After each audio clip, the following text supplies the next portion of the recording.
Did you know that by today, 80% of New Year's resolutions will have fallen by the way? That's a lot of missed hopes and dreams. Today, I'm lifting the lid on why goal setting doesn't work for most people. And I'm sharing my 2 most powerful techniques for making sure that you're in the 20% of people who do deliver on their goals. Let's get started, shall we? Well, hello, beautiful people, and welcome to the Project Joyful podcast. I'm your host, Tracy, your medical herbalist and high performance coach. So, hey, Project Joyful isn't just about being happy.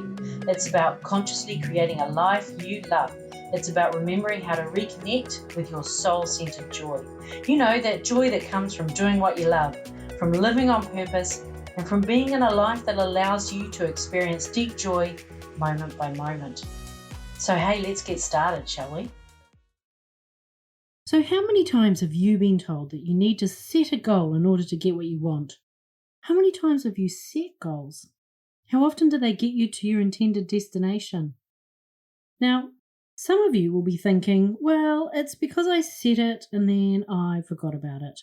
Or I didn't do all the stuff and that's why I didn't achieve my goals. And the research does support this theory.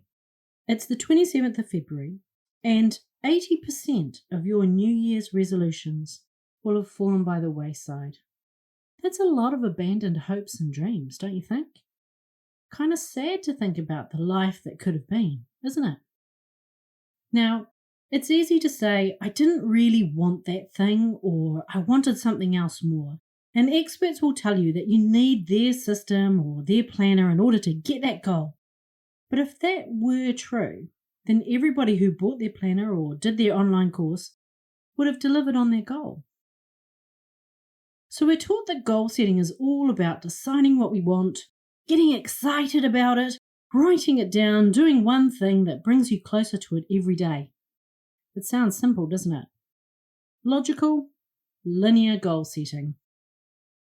Except, achieving your goals isn't a linear process. To quote William H. Murray, until one is committed, there is hesitancy, the chance to draw back, always ineffectiveness.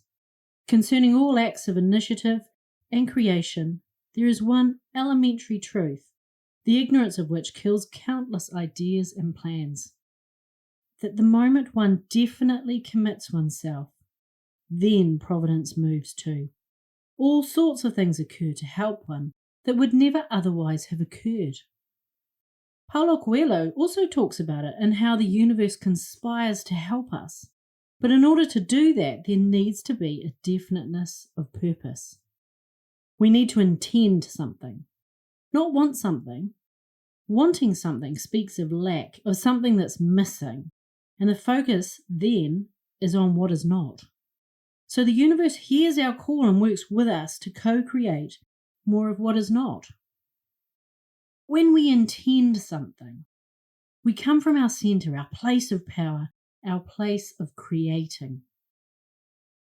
Now, 80% of New Year's resolutions, they don't fail because of a lack of wanting or not using that shiny new planner or system. They fail because we forgot to intend for them to be. So when you're writing down your goal, intend it. Use a phrase like, I intend to be in Queenstown on the 10th of December 2022. And yes, get excited about it. Want to know another reason why your goals fail? It's because we tend to set them from the place occupied by our current identity. Einstein said no problem can be solved from the same level of consciousness that created it. Wisdom, not just for problem solving, but for goal setting too.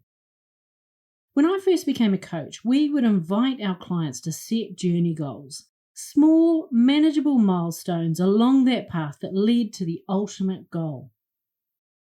It was a way of celebrating our progress and of setting goals that on their own weren't too scary, but would add up to something huge. The problem with setting journey goals is that you only set them from what you think is possible today. It encourages you to limit your possibilities and think small. You don't want a linear a little bit better, then a little bit better, then a little bit better. You want your life to be a game of leapfrog, not snakes and ladders. You can still use journey goals, but they need to be set from the end point, not the starting point. Interested in 2022 being the year you look back on and say, wow, that was amazing. The trick is to set your goal from the perspective of who you will be now that your goal has been achieved. Spend some time getting quiet on this. Close your eyes and put your imagination in the driving seat. Play with observing this new version of you. This person who weighs 85 kilos or has the thriving business and the joy that goes with it. Visualize, hear, and feel what it looks like to walk in those shoes. And from that point, look back at the milestones that made this you possible. Those are your journey goals. Set them knowing you've already achieved your goal. I promise you, these journey goals will look really different. So there you have it. The real reason why, as of today, 80% of New Year's resolutions are just dust. And I've shared 2 powerful ways you can be in that 20%. Intend your goals. Set your milestones from the identity where your goal has already been achieved. And get ready for a wonderful year. Sending you lots of love. Bye for now. Hey, thanks for listening to today's podcast.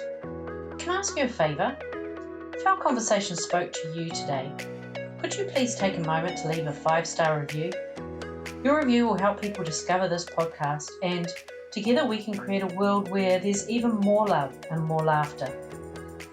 And if you want to hear more from the Project Joyful podcast, just click the subscribe button.